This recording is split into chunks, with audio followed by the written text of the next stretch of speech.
Good evening. Hello, hello. I am Jacob Brooks, the Exhibitions and Public Programming Officer here at the New York Studio School, and I am honored to welcome you to our Spring 2025 Evening Lecture Series. A reminder to those in person on 8th Street to please silence all cell phones during tonight's event. We will reserve time at the end for a Q&A with the audience. For those in the room, please raise your hand, and we will bring a microphone to you so that our online audience can hear your question. For our Zoom audience, you can submit your questions by clicking the Q&A button at the bottom of your screen. Following the lecture, please join me here in the Clay Room for light refreshments and to continue the conversation. The New York Studio School is grateful to the following funders for their support of the 2024-2025 Evening Lecture Series: the National Endowment for the Arts, the New York State Council on the Arts, the New York City Department of Cultural Affairs in partnership with the City Council, the Robert Lehman Foundation, the Samuel H. Kress Foundation, and many generous individual contributors. Now, I'm delighted to introduce our speakers. Catherine Murphy lives and works in Poughkeepsie, New York. Following her inaugural show at Peter Freeman, Inc. in 2013, the gallery, in collaboration with Skira Rizzoli, published her first major monograph, written by John Yau, with a foreword by Svetlana Alpers. Murphy studied at the Skowhegan School of Painting and Sculpture in Maine and received a BFA from the Pratt Institute in Brooklyn, New York in 1967. She's a member of the American Academy and Institute of Arts and Letters, has work included in numerous museum collections, including the Art Institute of Chicago, the Museum of Modern Art in New York, the Metropolitan Museum of Art in New York, the National Portrait Gallery in Washington, D.C., the San Francisco Museum of Modern Art, and the Whitney Museum of American Art in New York. Murphy's latest exhibition at Peter Freeman, Inc. will be on view from March 6th to April 19th, 2025. Karen Wilkin is an independent curator and critic. She is the author of countless monographs, including volumes on Anthony Caro, Stuart Davis, Helen Frankenthaler, Edward Gorey, Hans Hofmann, Kenneth Noland, and David Smith. She is a regular contributor to the New Criterion, Partisan Review, and the Hudson Review. Please join me in welcoming our guests.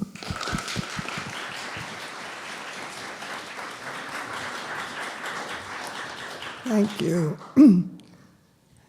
Catherine, one of the things that's really striking about this extraordinary group of new paintings, they go from 2022 to 24, and drawings. Yep. So we've got 3 years of work. And those of you who know Catherine's work know that she's not the most rapid artist in the world. So this is a quite extraordinary cache of new work. The thing that's extraordinarily striking about it is how different each work is. And when we discussed doing this, you said, I only want to talk about the new work. So let's talk about the new work, and let's talk about how remarkably diverse this group is. Is this going to work? Come on. Maybe. There we go. Okay. I believe this is the work that introduces the show. It is. It's called Aside. I've never done this before. I've never just talked about new work. And I usually just show a whole bunch of work, and I pretty much am remembering what I said about something in the past and repeating it to you. And this work is very fresh in my mind, and I could pretty much talk about one painting for the whole time, because this is the stuff I really remember and have I can remember the experience. So. Well, if we don't get to the rest of the images, we'll just keep coming back. I could stay in this piece of work. This painting, I started with this painting because, in fact, I've often said, and I said it to a lot of students, and I've certainly said it to all my friends, two things that I think, there aren't too many things that I can't change my mind about. And one is, all painting is abstract and all painting tells a story. And the second thing is, what's the story and how are you going to tell it? And what's the story and how are you going to tell it is what all people who make creative things essentially has. But the big question for me is, what's the story? And what does it mean? And I think we'll go to the next painting. Well, it's not mine. It's not yours. You mentioned that this this artist was someone who had a big effect on you. Yes, I saw his paintings when I went out to California, and he's a California artist. And all of a sudden, I can't remember his name. Forgive me. John Wesley. John Wesley. Jesus. It's right up there. Yes, exactly. It was right there. I have it. I often have it. Anyway, and I was really struck by it. And I actually think I talked to Gary about this once a long time ago, which was the thing I was struck by was many of my paintings at that point were emanating from the middle of the painting. It was, I was doing, I did target painting, I did a plate painting, I did lots of paintings where there was a circle, even the sink painting applies to this, the circle, and it was emanating. And so what I realized about that, and it took me a while, but I realized, of course, when you do that, where you're putting the pressure on is on the edges of the painting. And so I really loved his. I think he's a wonderful painter in general, but he does he does this move a number of times, and I love the fact that he's bringing the painting in from the edges. And so I was thinking about this, and I was thinking about telling you this, and I was thinking about what's the story, and I think the story for the artists is a different story than the story that people bring to paintings. And I love the stories that people bring to paintings. But in fact, for me, the painting generally comes out of form. It comes out of something that I am obsessed with and I get obsessed with. And I say, so how do I make a painting work from the edges? And what will that do to the paintings? How will that change my point of view? And so I started doing a series of drawings, and I did them. This started, and the reason why, for me, all of my painting, it's one big show. 40 years of work has been one big show. It's like time will separate them, but I don't. So anyway, I interrupt myself. So I start doing these drawings, and I do a series of students of Harry's and their girlfriends, and I did these paintings of things coming in from the edges. Shall we go back to a side? Yeah, we go back to a side. And so I do a series of things coming in from the edges, and I'm like, I am not satisfied with the neutrality of the ground. I'm not, in other words, so the ground was empty like Wesley's, and I said, this neutrality, I don't believe in this neutrality. Philosophically, I don't believe even in figure ground. I believe there's one idea. It's one form, and the form interacts with one another, but it is untangleable. And I don't believe that something exists for me to use. I believe in a kind of oneness. And so I did those drawings, 15 years ago. And then this is a mother and daughter. Not that you need to know that, but it's a mother and daughter. And the daughter first posed for me for drawings when she was 17. I finally understood what I needed to do with those edges and that middle when the girl was 32. So it takes a long time for me to understand what I need to do and what I want to do. And I made many different ideas. Oh, I'll put a landscape. Oh, it'll be an interior. Oh, I think I'll put a face, another woman. And then I went, nah. I knew I wanted them to be speaking to one another. I knew I wanted one figure to be speaking to the other. And I thought that would connect them, but not enough. And so I thought I was going to put a woman, and then it was like the Graces, and I said, that's no good, I don't like that. And also it feels like two women are whispering, gossiping against this other woman. I don't like, that's a crappy.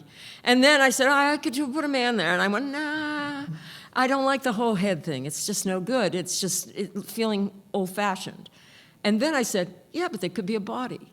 And I loved it because you have no idea what's happening between those three people. And I love the fact that it could be, he's hot, or it could be, stay away from him, he's no good, or it could be, this is the guy I sold you to, or it could be a lot of terrible things, it could be neutral things, It could be anything. That belt is not neutral. Well, no, but it isn't, and I didn't want neutrality, but I wanted the tension between all three people, but I didn't know, and I love, greatest painting, one of the greatest paintings in the whole world is Las Meninas. People have been trying to figure out what Las Meninas means since the beginning of time. He did the painting, they probably started talking about it. And for me, I adore what other people bring to my paintings. I love the crazy things that people think of when they're looking at my paintings. And they make me laugh, but I love it. I think it's like this place that you can dream on. And so I love that. So, see, I may never leave this painting. So the thing I started thinking about was this thing that happens when I look at a painting and when I think about other people's paintings. And what interests me is to try to understand what the artist was thinking. And it's almost always formal. It's almost always, they made these decisions. They made these decisions. And they made this, they decided this was going to happen, they decided this was going to happen. It's even if it's like George Bellows, I'm not thinking about the prize fight. I'm thinking about how he made the prize fight, how he constructed the prize fight. We have another painting that we talked about Yes. in relation to Yes, this, exactly. which is also not by you. No, absolutely. This is the first time I've ever shown anybody else's painting. I'm always convinced they're going to look better than mine. So this one I was very nervous about. Go ahead. Yes, and you all know this painting, I'm sure. And, you know, the pickpocket painting, and, you know, it's such a great painting because for the first 10 years of my looking at this painting, I never saw the pickpocket. I didn't read the label. I never read labels, and I'm like, oh, look at that. And how it revealed itself to me was so beautiful. And I think that I somehow exist between these two paintings. I think I somewhat am in the middle of these two conversations somehow. Well, he's bringing things in from the side. He is indeed. There's a lot of action coming in from the side. A lot of action. But the other thing I started thinking about was Saul LeWitt. I love Saul LeWitt, and when Saul first did what I consider the tsunami of revelations, when he decided to sell the plans for his drawings, and I was young when he did that, and I went, you know, that changed it. I think that changed everything, and I think the story became the idea, and a painting has to have an idea. You have to go into a painting with an idea, and when Saul did that, once and forever, a painting was an idea. We'll say a drawing, a painting was an idea, and it was brilliant, and I thought it was really great, but I didn't understand it completely. And then, but it changed everything in my own head. It took me a long time to catch up to it. Took me a long time to figure, how do I fit in this? How do I make my love of this, bring this into my painting? And Harry, my husband Harry Roseman, taught sculpture at Vassar College for a long time. So he was constantly, many times he called Saul and asked if he could come and talk. And so Saul did not want to come and talk, and he finally said to Harry, no, but I'll give you a drawing that your students can work on, and then all you have to do is, you know, lend you a drawing. Harry didn't have to buy the drawing, and just send me a photograph of what they did. And I don't know why it took me this long, because it shouldn't have.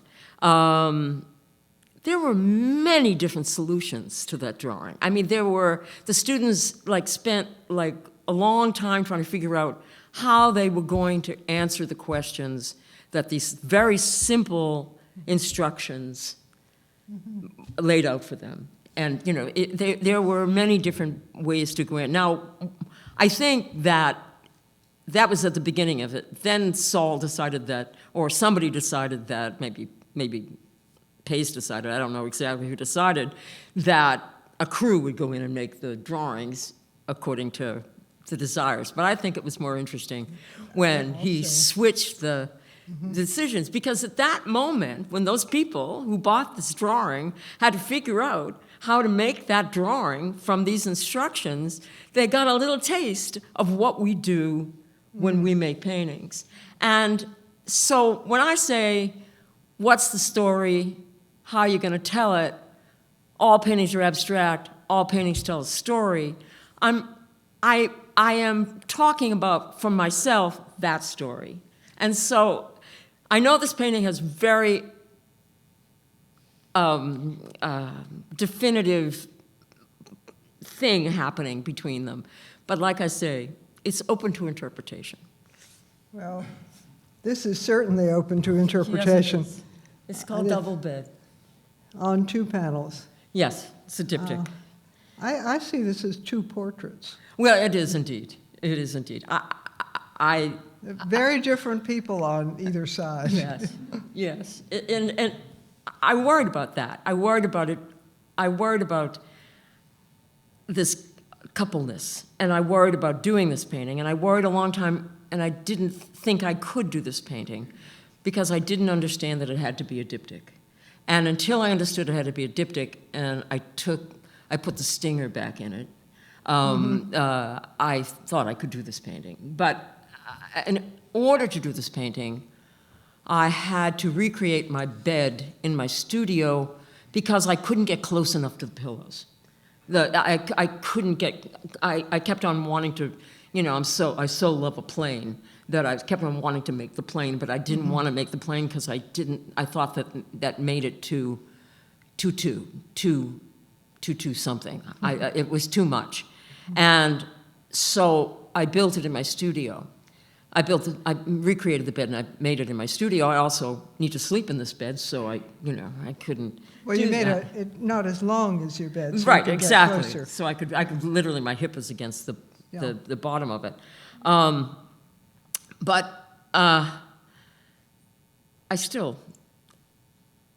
it was very dark in the room. I could hardly see what I was doing. The color is very strange, but I love it. I couldn't see. I finally put a light on my palette so that I could see what I was doing.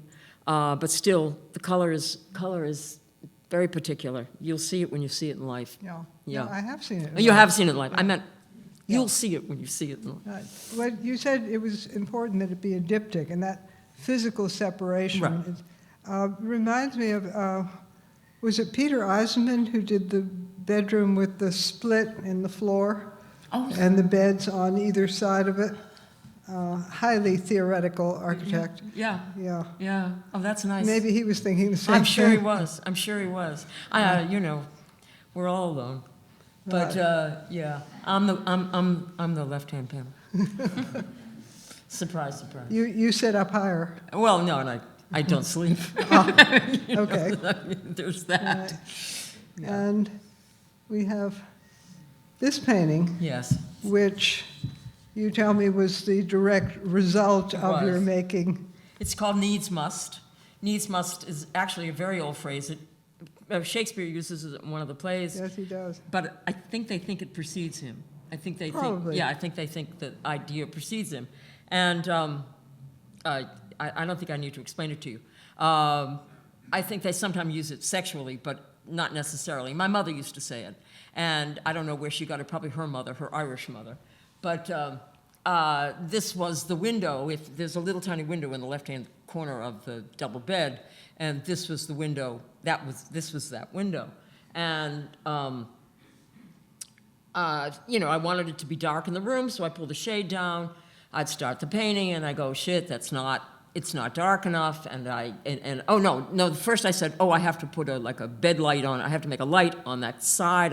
I always wanted the light to be coming from the left-hand side, and I said, okay, I'll stick up this spot, and I had to tape the spot up, and I put the spot on the bed, and then I went, no, it's not dark enough, and then I got a towel that was in the corner of my filthy studio, and I stuck it up on the thing, and every time I would leave the room, and I would see this, I went, oh, yeah, that's good. And I love the fact that also, that took the sting of the romance out of the bed painting for me, because it's like, this is how you do that. This is like the setup. This is the backstage of the drama.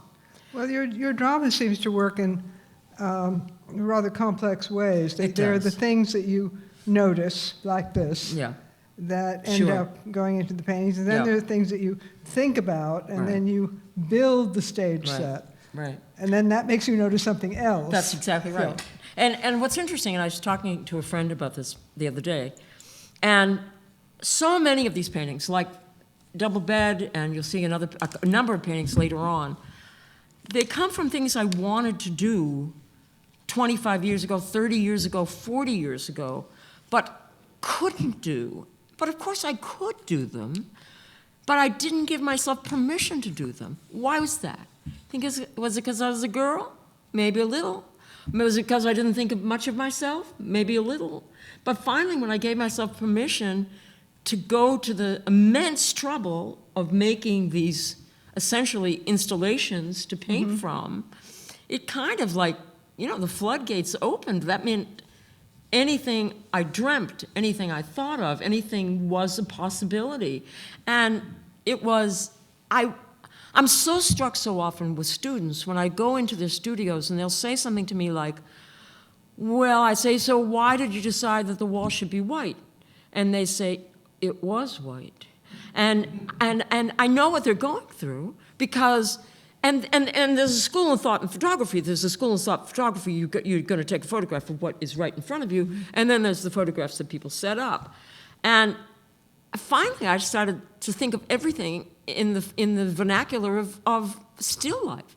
So if you can set up bottles on a plate, you can park a car every day in the place you want to park the car. You can later on, you can build what you need to do. You can figure it out. It helps a lot to be married to a sculptor who can, in fact, help me with, now he doesn't as much. Now we pay for somebody. This poor man does not have to make my setups, but even to begin to understand how I would do it, he's a great help in helping to do that. But sometimes you get lucky, and it's just a series of accidents. And Well, this isn't that much of a setup.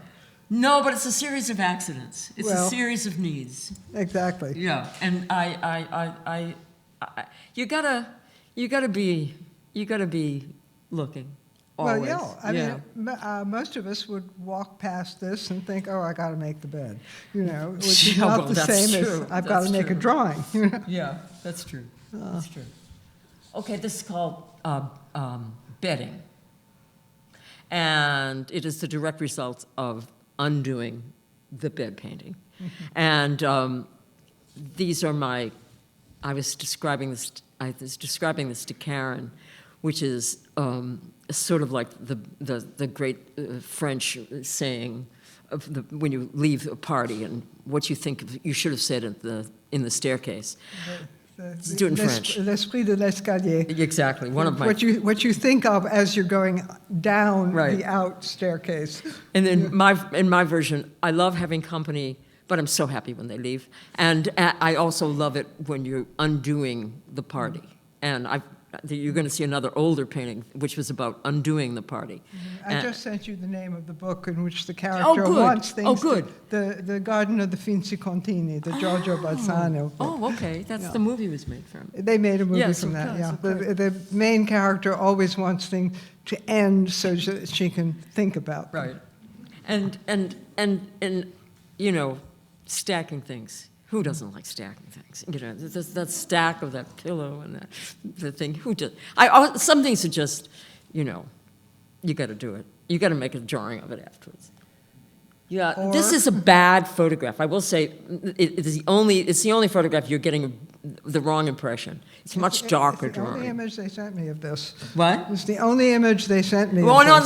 it's not. It's just it's hard to photograph drawings. It really is. Yeah, So it is. this much You darker. have to go see the show. Yes, you have to go see the show. And this is my closet door. Again, absolutely.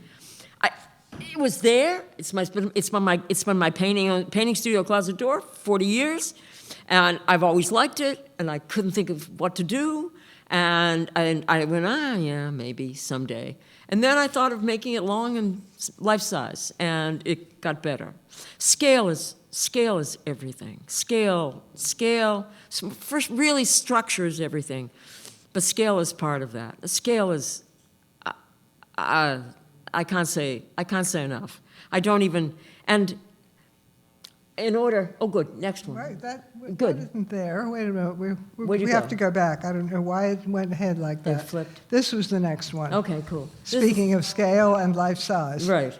Yes, this is a little larger than life size in life. Yeah. And it's called Harry's Office. And although and anybody who knows Harry already knows this office somehow. And it was very beautiful. And I'm very neat, and Harry's very messy.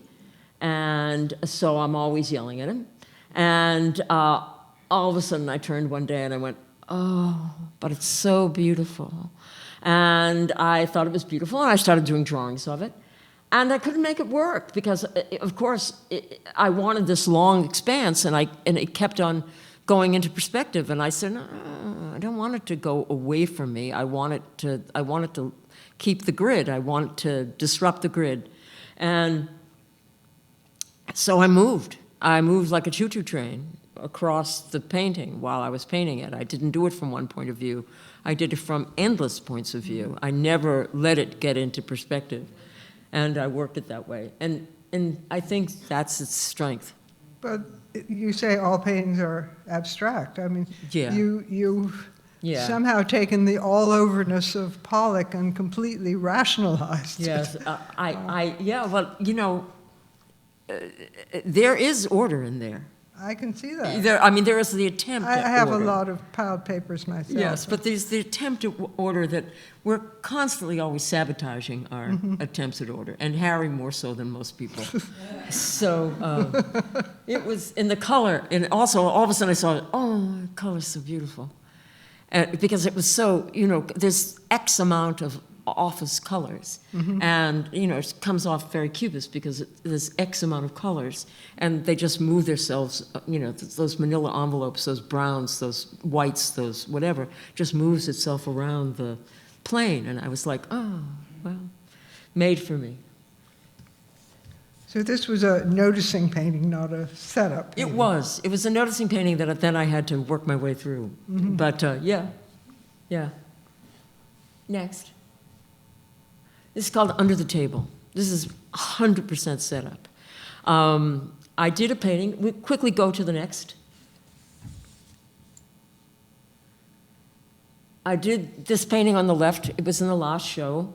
And that's the view out my kitchen door. It's called Kitchen Door. But in order to do it, I had to set up a platform and the rocks and my Hollywood snow and my doormat in my studio. And I couldn't believe I did this. I mean, this took a lot. This was big. And, and then things would go wrong, and in order to do the painting, I had to cut pieces off of it, and I had to have the carpenter come and push, and this was my whole patio, this was all rocks, push the whole thing back so I could fit to the correct size of the painting. And so there's this giant platform in my studio. And when I finished this painting, I said, what the hell am I going to do with this platform? And I went, oh, a lot of things. Let's see what we can do with this platform. And can we go back to the other one? Of course. And me and a lot of other people have wanted to do this painting forever. I mean, we all want to see what's under the table. We all want to understand. Under the table is sexy. I mean, it's like, I love the fact that 4 strangers can sit with their knees touching the entire dinner, and all this stuff goes on up here, and this intimacy goes on down there, and so it always has a drama of its own, and it was very complicated. I first started with square tables. And I said it would be interesting with the square, and I said, no, I did a whole bunch of drawings. Oh, it's not very interesting at all. And then, of course, I thought of circles. Let's go back again go to the next. Because many years ago, I did a painting called The Windsor. And that's the other painting that was after the party. This is, and so much about my mother, who was a maid, and I knew that that was the part of the party she got to experience. And now you may think I'm being sad. I kind of think this might be the best part of the party. I'm not completely sure. But so I love the plan. And when I first did this painting, I was very excited when I hung the ellipse from the top of the painting. And at first I was trying to get the whole ellipse in, and then I kept on doing the drawing and having to put another piece of paper, and then I said, oh no, I'll hang this, I'll hang the ellipse. And I said, that's really much more interesting, and also puts you in the painting in a certain way that excited me. We'll go back to under the table. And so when I thought of that painting, and then I thought of, in fact, entering the painting into this space, and, you know, most paintings, you know, from Claude Lorraine to Poussin to Cézanne to, you know, you can enter from the bottom. I mean, you just kind of enter from the bottom, and you do a little bit in this, but you also enter from the top. So there's this little sandwich going on that I thought that little corridor space opening up that way and hanging that ellipse from the top of the painting, but then from showing the bottom of it.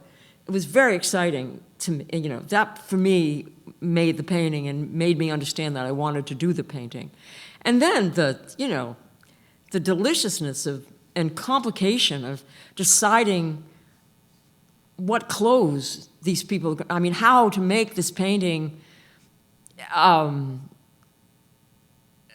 a group of people who you might kind of believe, but that in fact, that I got to decide every color. I got to decide everything in the painting was a decision that I had to deal with. I had to deal with the color of the wall. I had to deal with the color of the table. I had to deal with all the colors of all the clothes. And so I was constructing, I don't like to use the word abstraction any more than I like to use the word figurative. Mm-hmm. I was constructing this painting out of whole cloth, actually literally from whole cloth. Yes, and so it was very exciting to do that. And then when I decided, because I could, that the only white in this painting was going to be those napkins, and they were going to make a broken circle, but yet another circle in the middle of the painting, I was like, hubba, this is like so fabulous. This is so exciting.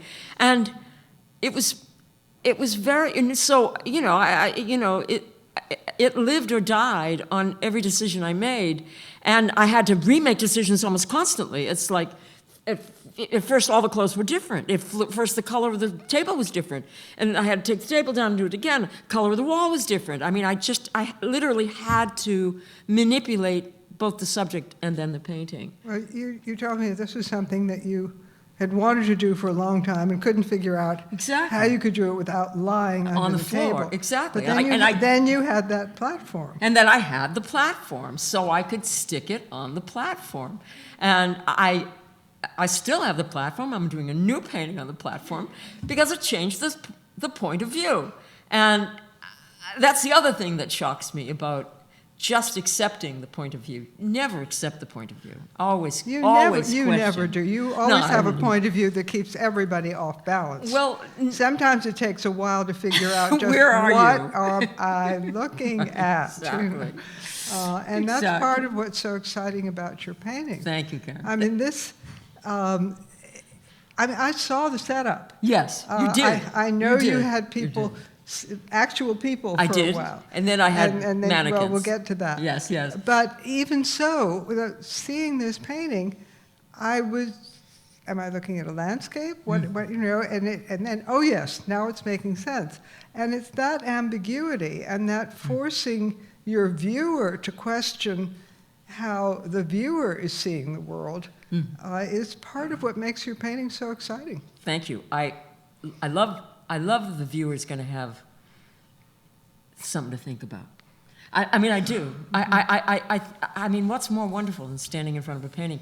It's so private. It's so intellectual. It is so it is so fantastic. It's like nobody's talking.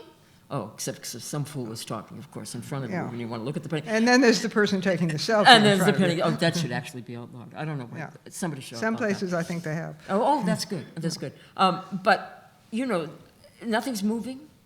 You know, you're doing all the work. The viewer has to do all the work. You have to give them a reason to, you know, and I really believe that. And also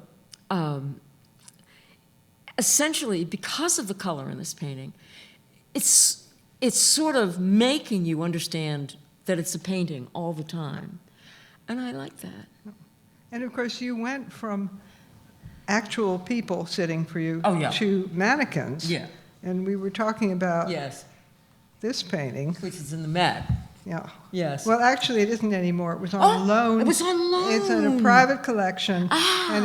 it says it was returned to owner. Okay, all right, okay. So we hope it'll come out again sometime. I think It's a people... small painting, Right, as you see. it's a tiny, beautiful Yeah, little painting, actually. yeah. It's very special. It was in Manet Degas. Yeah. Yeah. Oh, that's where I saw it, of Yeah, course. he's Yeah. a painter, a painter friend of Degas. Yes. And I know that I've seen sculptures that people have been painting from for years and years and years. I mean, people have been doing this for a long time. Oh, Poussin used to make little models. Exactly. Yeah. And Lisa Yuskevich made models. I mean, people make models to paint from. And also, when I gave myself permission to buy my lots of mannequins, it was fantastic. It's like, what can I do with this? And I do many things coming up. Let's hope this painting comes out again one of these days. I know, it will. It probably, the Met probably will have it someday. Yes, this is called Bedclothes. Also on the platform. It feels as though the mannequin escaped from Yes, this one. yes. Well, some of the clothes, I mean, this painting. Same skirt, isn't it? Same skirt, same, I mean, this painting comes directly out of that painting. And I dreamt this painting. I didn't dream what the clothes were going to be, but what I dreamt was a painting, you know, lying down, which could also be standing up. And I really liked that. And I started, you know, I didn't, you know, Mantegna, all this, you know, people have done this before, but because of my point of view, she's almost standing up, but of course she's not, she's lying down. But the color, again, was so much fun to fool with, because what I wanted to have happen was I wanted you to go into the painting, but like a slinky, because of how I manipulated the color, you slip down, you go up the painting, and then you come down the painting. And that was for me, once I saw that I could do that, I thought, that's what I want this painting to do.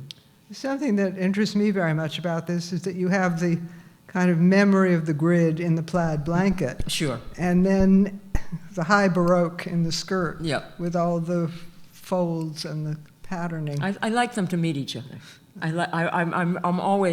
I'm like Harry's corruption of his studio. I always want to corrupt. I don't know. I mean, I think corruption is essential and impossible simultaneously. I mean, not when my fish goes bad. I'm talking about in art. I think that corruption is necessary. We have to test the limits. Well, otherwise it becomes predictable. Yeah, it becomes predictable, and it also becomes frozen in a certain way, and you know, the possibilities become frozen, and all possibilities have to be considered. Helen Frankenthal used to talk about the wrong thing that made it right. Absolutely right. Absolutely right. Absolutely right. And trust me, when I put that beret on that, I went, oh shit, not the beret. But I could not take it off. You take it off and you get the headless horseman. And so that's one of the interesting things about painting things that are real. Because painting things that are real are always going, you know, how will that affect this thing, this idea that you have? How will that not just corrupt, but betray. Betraying is different than corruption. You don't betray, and people do it sometimes to goose the painting. The beret's not there to goose the painting. It's because I kept trying to take it away, and I had to put it in because I needed the head to be represented, but I needed the head not to be there. Would taking the beret away have been a betrayal? It would have been me, well, not a betrayal as much as it wouldn't have come back down again. It would have it would have been more horrifying than when Philip first cut the head off the model, which I love, of course, when he cut the head off the model. But it would have been kind of, no, you had to have that there. I tried, I really tried, because I bought that beret in 1966 in Paris. I went, this is too sentimental, but I don't think it is in life. In life, it's just maybe a little horrifying. We don't know that. Yeah, I can see what you mean. I think it would have gotten stuck on that yellow square. Absolutely, it would have been all wrong. Yeah. But the socks are brilliant. It's, the socks are making love.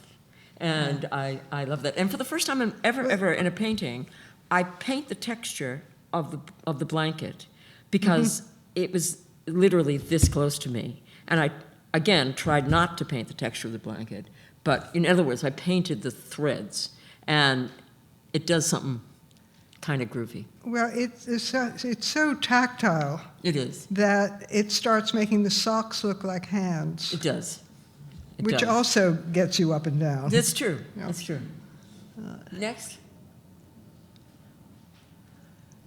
Now, it's a series of 5 drawings. Yeah, there's five drawings, but there's 4, and then a single one that's not hung with the 4. And a long time ago, I did a painting. I showed it at Jill Weinberg's. I did a painting called "The Back of Her Head," and it's a checked scarf on a woman, and she's sitting in front of the sky, and it's a very optimistic painting. And I wasn't done with it, but I didn't know what to do with it. And then I started these drawings, and they started innocently enough. They started one place, they ended up in another. They started with me thinking of knots. I was going to do knots, like how women put on scarves. I've always been obsessed with how women decorate themselves. And the cheaper the better is I love things that are available to everyone.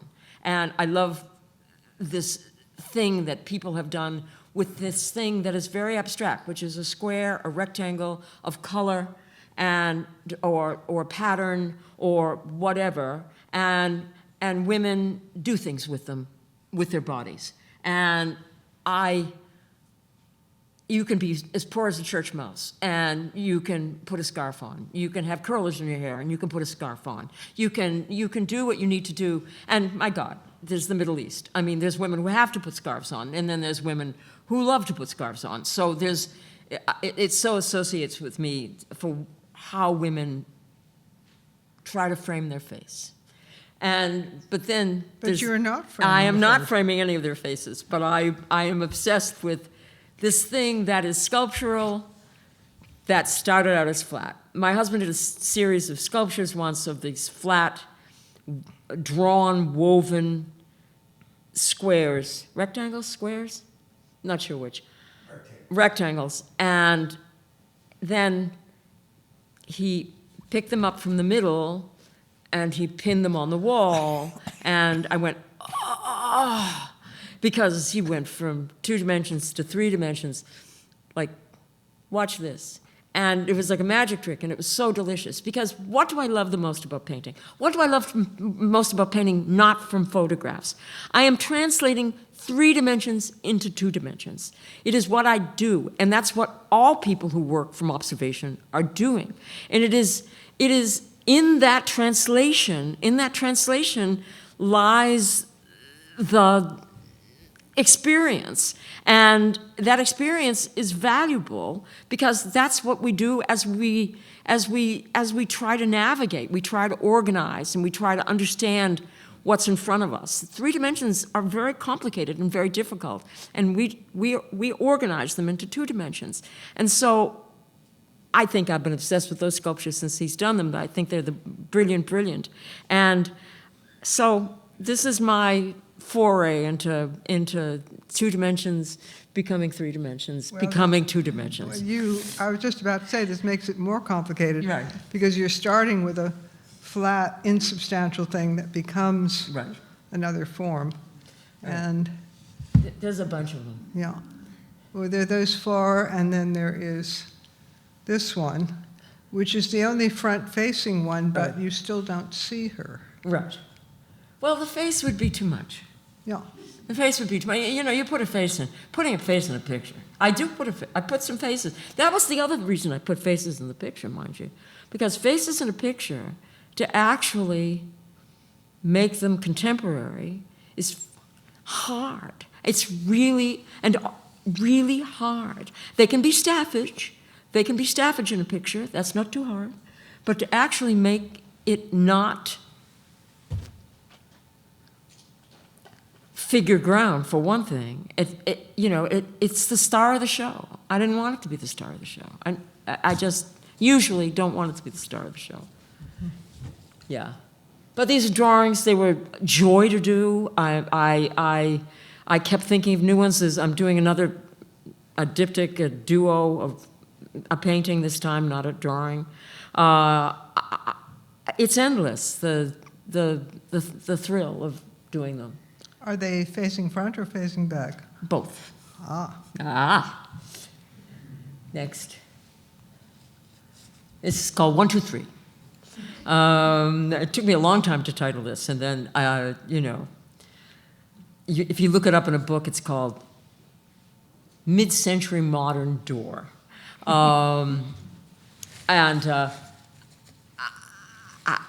explain why I love this. I love the separation of time between these 3 doors, and I've loved them forever. Forever. My girlfriends, I grew up in an appealing old Victorian house. All my girlfriends grew up in like split levels, and a lot of them had these doors. And when I was a kid, I was like, oh, if only we could have one of those doors. Because they were so much fun. I mean, at first I went, oh, look, I could separate it into the figure, the ground, the sky, and I couldn't quite do that. But I love that the subjects could change for each 3 doors, and there could be a monkey between them. I don't know. I mean, but I love that. The secretive nature of these doors, and it had to be a man because I didn't want it. It could either be threatening or welcoming. I didn't want to sit down on either place, but I didn't want it to be completely welcoming. And it was, I put the word out, I want one of these doors. People kept on, now I have 3. If you want one, it's yours. My carpenter put it into my studio, and I did it there. And my lovely assistant, Labe Matheson, posed for the figure. There's something about the isolation of the figure that makes it quite eerie. Yeah, and they're always eerie. It's always eerie to have someone come to your door.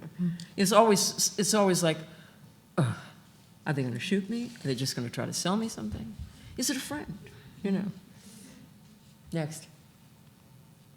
It's called 9/9. Okay, I reconfigured my studio up back, which was a chicken coop, into my studio, and made it into my studio of the chicken coop 25 years ago. And when they were painting the outside of the chicken coop, and they'd gotten to the windows, the guys were there, and they were scraping the paint off the windows. And I said, don't scrape that one. Don't scrape that one, because nothing delights me more than a grid that I fool with. I could say it better than that if you give me a minute, but I interfere with. And so this window is staring at me for 25 years. And I'm like, yeah, I don't know. I don't like it. I don't like it. It's too easy. And then it snowed one day. And I said, oh, that's better. That's better. Because the green, that was the outside, it's the outside of the studio. You know, you could see it beautifully with the snow behind it. And I went, yeah, no, I love Lois Dodd, but all of a sudden this looks like a Lois Dodd painting. And I said, no. And then I'm dreaming, and I go up to the window because I'm looking outside. And then I step back and I look down and I went, oh, that's more interesting. And I love the fact that I take the grid and I literally manipulate it so that it's like glued to the edges of the painting. It does this thing, just like it pulls it down into the bottom edge. Now, the bottom edge of every painting, of course, is the gravity edge. It's all painting is about defying gravity. Abstract paintings, figurative paintings, it's all about gravity. And try putting a painting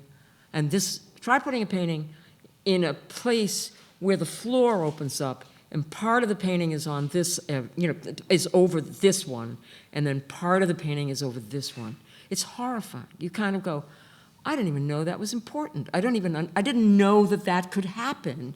And it does this thing that the painting doesn't like it, and I don't like it anyway. And so when I did that, and all of a sudden this grid was pulled into gravity, I went, oh, that's really interesting. And then I started doing drawings. It snowed, I started doing drawings, and I started, drawing in this arc that I wanted for the tires would be this, would be the diagonal in this situation. And so it finally snowed, and we had someone come make the arc, and Harry walked out there and put footprints in, and there's a painting. And it was, I'm doing a lot of grid paintings now. I'm very excited about it. I've always done paintings that dealt with the grid, but it's more. Well, what you've done here, it's not that you have a viewpoint that we can't figure out. It's that you've put your viewer in an impossible position. Yeah. We're completely dislocated, unstable, which is what makes the painting so fascinating. Yeah. Next. Oh, it's called Studio Spot. I've done a painting called Studio Floor.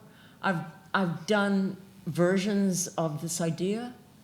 It started with me just fooling around, and then I put the spot down and I turned it on, and I went, oh, don't do this to yourself. Because light is light is light is light. It is not paint. And in order to make it look like light, like that kind of light, not just like nice light on a couch, this kind of light that is the lightest thing in the painting, it's virtually impossible. I mean, you can't make the same kind of light. You can't make light be anything other than a depiction of light. You can make color be color, but you can't make light be anything but a depiction. But I continue to try. Well, this is another impossible situation that you rose to the occasion. Well, I did my best. And what happens with a painting like this, with the drawing, this is drawing, it's very large. And what happens with a drawing like this is you keep on, I always work, I never put, it's always, the white is always the back of the paper. And so when you're trying to make a painting like this, you get the darkness up to what you think the darkness is, and then you say, oh, no. And so you have to bring the darkness way past what the darkness is to make the light do anything much. And so what you essentially have to do is keep doing the drawing over and over and over again. You think you have it up because, the only way to do it is to do the whole surface. You can, you can't plot it out. You can't do it like a grid. The light has to come up simultaneously. And so you think you have it up, and it doesn't work, and you got to do it again. So took a long time. It took as long as any of the paintings. It took a long time. You also were talking about the impossibility of this situation. Well, yeah, this was a painting from life and outdoors, and it's called Still Living. And it was a white pine in my yard, and it was the most beautiful tree on my property when I bought my property 45 years ago. I had a lot of beautiful trees, but this one was gorgeous. It was a very old white pine with 3 main giant branches. And the first one fell off, and we didn't cable it, and we should have. And then finally, in a terrible storm, what the hole is from, that giant branch cracked off. I couldn't look at it. I literally couldn't look at the tree. I'd walk, it's right on the path up to my studio. I would walk past this tree and die that I didn't take care of it. And finally, I looked at it, and I said, still beautiful. And I said, maybe as beautiful a thing as I've ever seen. And much as this color seems like a fantasy, it is not. It is the color. The color is much more vibrant. I wasn't painter enough to make it as vibrant as it actually was. First of all, the color in the painting is far more complex than it is in the certainly. That's certainly right. But I was so floored by that. I was so floored by how beautiful it was. And so I started doing it. And at first I went, this is a little too Caspar David Friedrich. This is too romantic. This will not work. This is not me. This is not what I do. This metaphor is if this isn't about my own death, I don't know what is. And so and I went, oh, I don't know. And then there was no excuse. I had to take it on.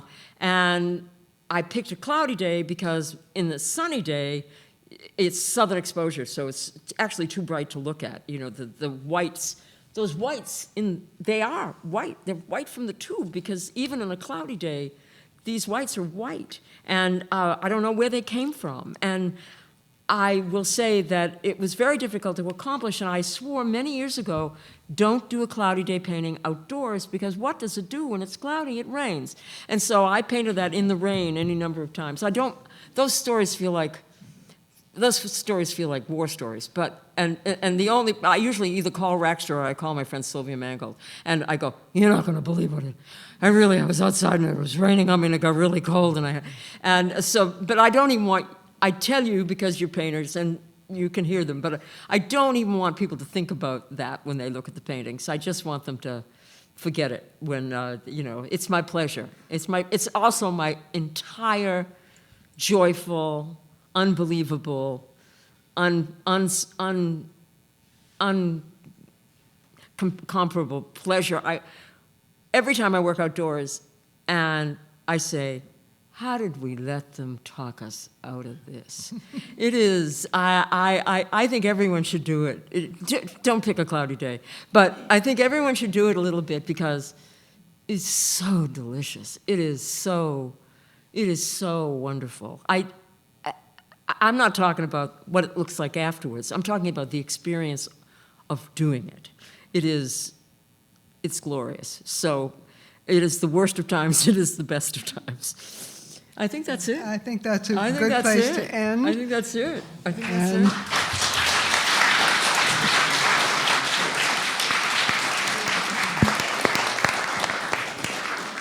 We have time for some questions. We have a few questions, or a few minutes for questions. If you can raise your hand, if you've got one. Hello. I'm curious how you decide on the sizes of your works, because they are strangely off in inches. Well, I will tell you, and I try to talk people into this, especially my students. I do a drawing, and they're not large. I just do a drawing. And then to decide how big they're going to be, and to decide how big the canvas is going to be, I put the drawing on the wall, and then I do this thing of wanting it to be certainly not just a certain size, but I want it to be true to the drawing's proportions. I put a line through the diagonal, and then I put a line up here, put a line over there, and you make a rectangle, and you kind of decide, how big do I think this should be? And so you make the rectangle of how big you think it should be, and then I draw a mock-up on the wall of the image, but very rough, and I see what the image can hold.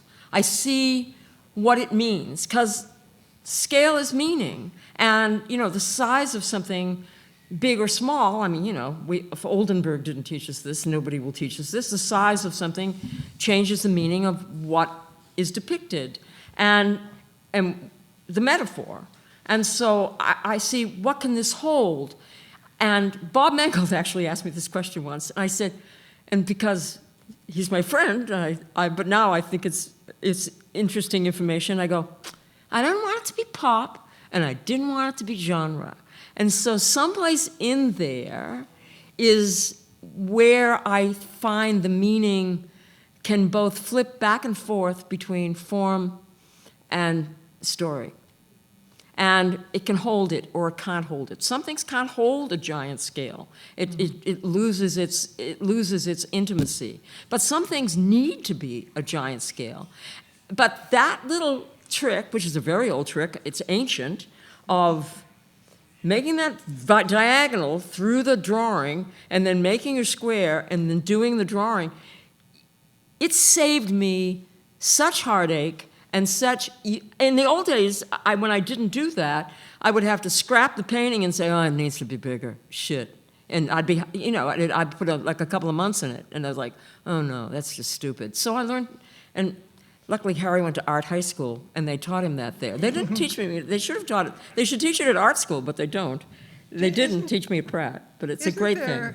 Didn't you do a painting of the drawing on the wall? Yeah. I did, absolutely and positively. I did. Yeah. I did. That's right. That's a painting of this mock-up of View from the Business School, which is the big Harvard plate. Yeah. So that's sometimes it only involved making the circle and knowing how big the circle should be. But it's the greatest thing. I recommend it highly. And the most important thing you can do is, if you make a good drawing and you want to make it into a painting, get the dimensions right.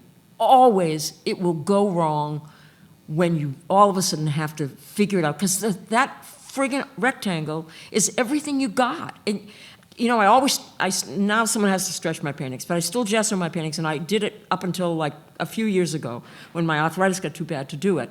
But knowing that rectangle is everything. That rectangle, that square, whatever you're gonna do, know it from the inside out. That's the best advice I can give any painter. It's not neutral. Nothing is neutral. You can run, but you cannot hide. That's what I love about painting too. No matter how good part of a painting is, unless the whole painting is good, the painting is bad. It's a bitch. It's true. It's true. Oh, Suzanne, ask me a question. You don't have to. You don't have to. I don't mean to put you on the spot. Who's next?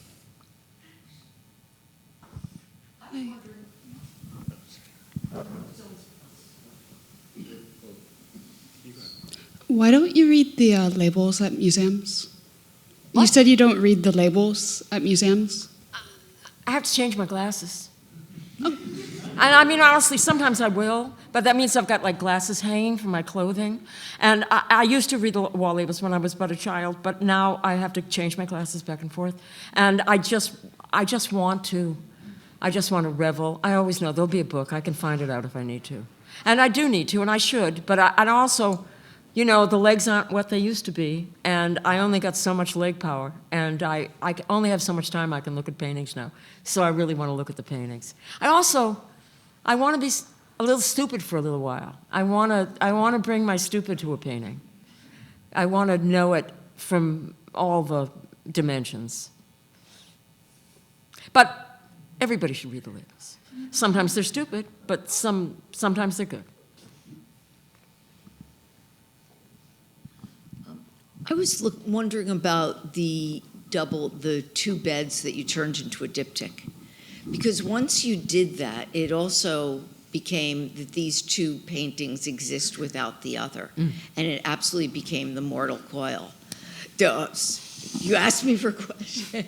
And then the painting, the drawing after it, which is the bedclothes, feels like I know. after the painting. I know. It's as bad as that. So Why do you think I'm awake? I think there's always been a strong sense of birth and of mortality in your work, but it seems like we're dialing, I'm feeling much more of the anxiety of the absence. Yeah. So, What can I say? 100%. Okay. You know, everything about life is about death. All paintings about life are about death. Everything's, you know, we're human, we're mortal. Everything we do is about death. And now, you know, there she is. I will say, whenever, I will say the hardest thing for me is not my own death, certainly is not my own death. It's losing the generation that meant everything to me. You know, right before me, it's like, stop dying. Mel died. God help me, you know. Heartbreaking. Really. You made me cry, Suzanne.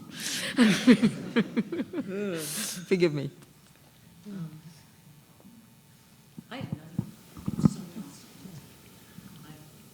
You can go for it. yeah.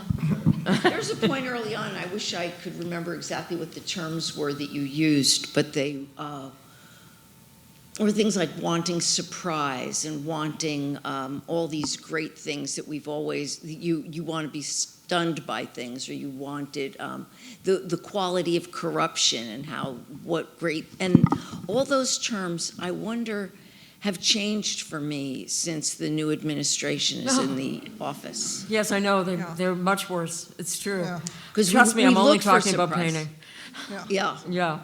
right. I don't know how to, I think it will become more so in painting, not less. I don't think we're going to be making flapper paintings. I think we're going to be making different kinds of paintings.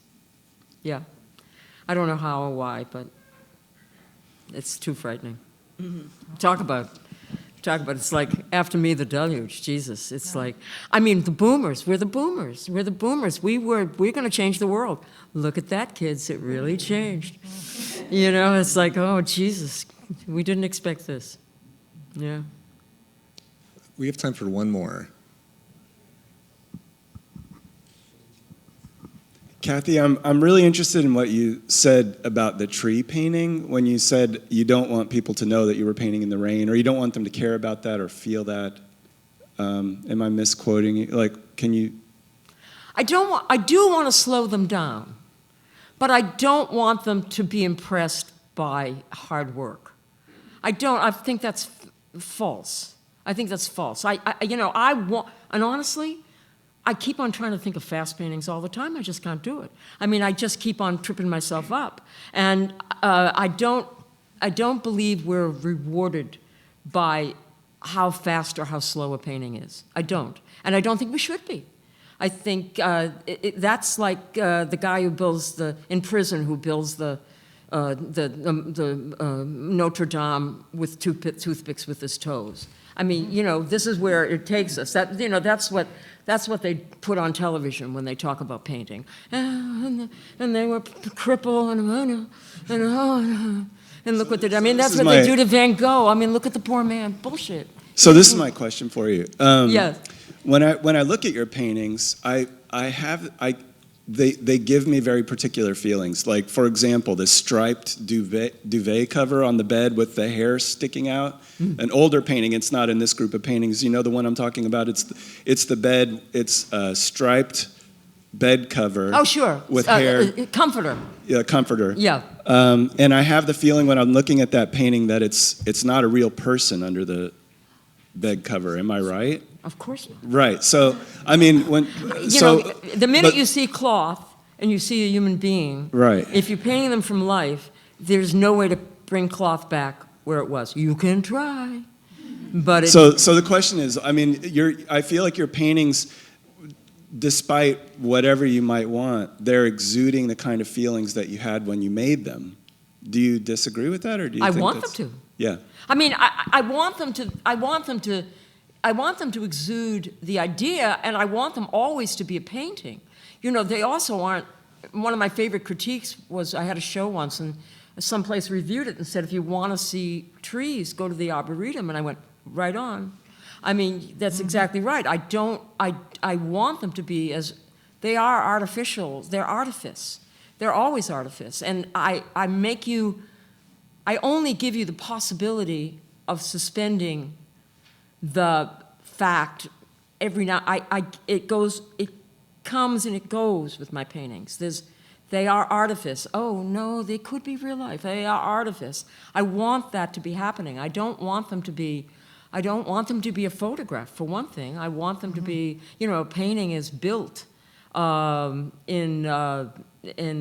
pieces. And I don't even think, and even when I was young, I didn't want them to read like the point of view of one eye. I don't think we see that way. I think we see like this. And so the artifice of the dummies is just, maybe you don't look at a Degas and think there was a dummy involved. Maybe you don't look at a Poussin and think there was a dummy involved, but there was. So, but mostly you look at a Poussin and you think, oh, it's a painting. And I want you first and foremost to look at my paintings and think they're paintings, not a magic trick.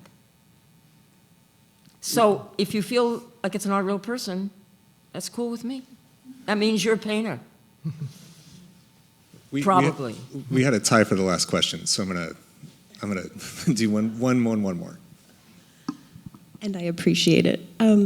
Could you talk just a little bit about the process of painting the snow out of the, I think it's called 909, where you're always setting things up, but in this case, snow is transient or melting, and just what that was like for you? Quick. And snow is quick. I will say snow is quick. You have to paint snow quick. But I also put a sheet down. I put sheets down so that I could see the color, see the light. And it was very simple. The first time I made those marks, I made them from my head. And so it's a little bit of my head and a little bit of the sheet and a little bit of fake snow. And I sent away to I actually asked a friend of mine who was a filmmaker, and he sent me boxes and boxes of fake snow. And so I've done a lot of paintings with fake snow. Fake snow looks realer than real snow. I don't know why. Real snow is but I also did it as quick as I could. The top three panes are just white paint. There is no mark. The marks are few and far between. So, by hook or by crook is how I did the snow.